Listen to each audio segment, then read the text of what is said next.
If you want to continue to follow our adventure, click subscribe. So you don't miss anything, click the bell notification. As a lot of you know, I'm regularly called negative on my channel. It's usually by people who I would consider very negative. They're just very angry in life, and they're going to really express their anger by telling me how negative I am.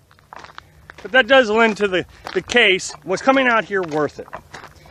Well, in order to do that, I have to go back and talk about some things I used to talk about when we first started this lifestyle, which is why we came out here in the first place. So here's the deal. Carolyn and I came out here because I was working, well, both of us were actually, was working 60, 70, and in some cases 90 hours a week.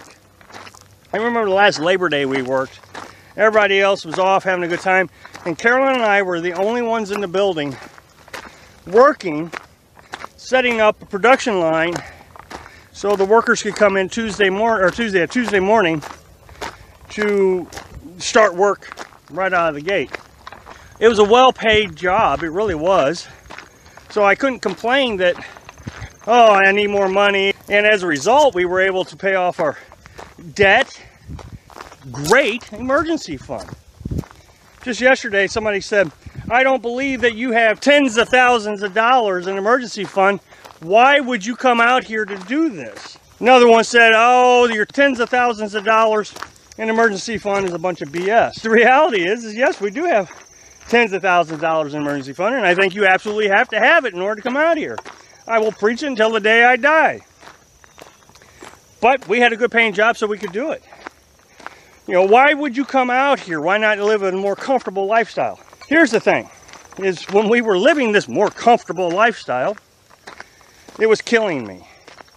I've said many times in those earlier videos that I made, the reason I stopped making those kind of videos was I was actually getting complaints from the subscribers that that's all I talked about was the stress. And it was absolutely killing me. I do not think I would be alive today if I was still in that job.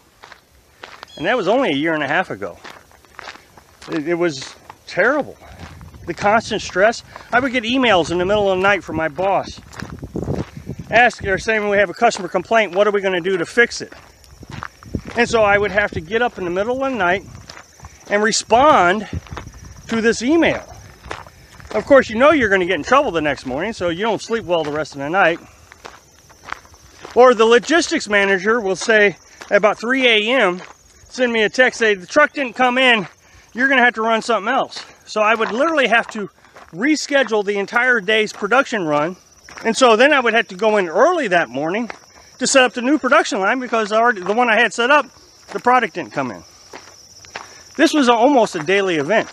It was a 7-day work week job. Occasionally I would get Saturdays off, but I always worked Sunday because I would have to do the production schedule, the weekly production schedule on Sundays. It was a terrible job. I mean, great paying job, but man, nobody could survive that job for very long. Every person that I know that had that job quit within 5 years, just to save their life. I knew it was time to quit when my boss said, I think you need to go to a doctor and get some medication to calm your nerves. Now Carolyn, as everybody knows, has social anxiety. It affects her terribly bad. The way she used to control it when she was younger was she drank. She is a recovering alcoholic, and I'm very proud that she doesn't drink anymore. She's got it tattooed on her wrist when she quit.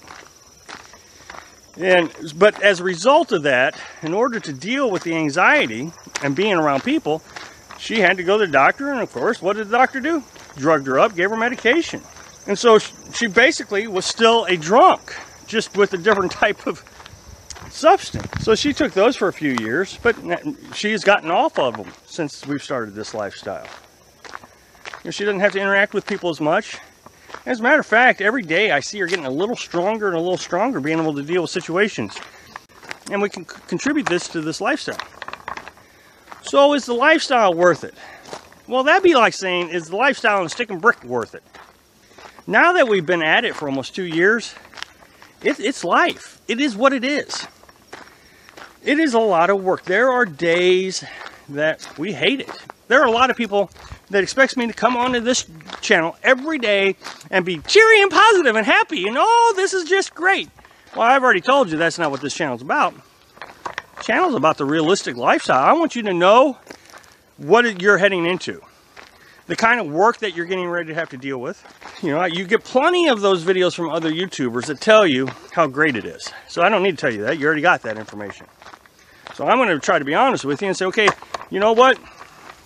You're not always going to get to choose where you stay during the winter months. I mean, we're going to stay right here in Missouri in the depths of the cold, and it's going to be miserable. Do I love this? No.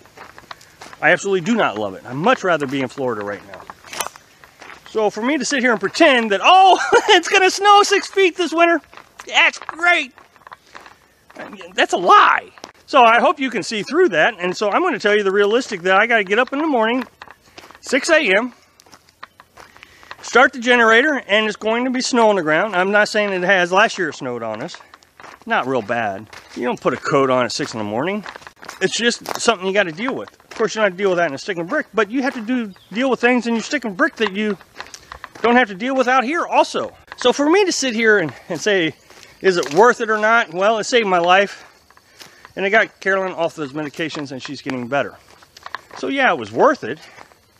But does that mean it's great all the time? No, I've already said it's not great all the time. A lot of times it's just terrible. Is that negative? I don't know. I don't believe that's negative. I think it's just the facts. Is there other things that we could have done other than this lifestyle?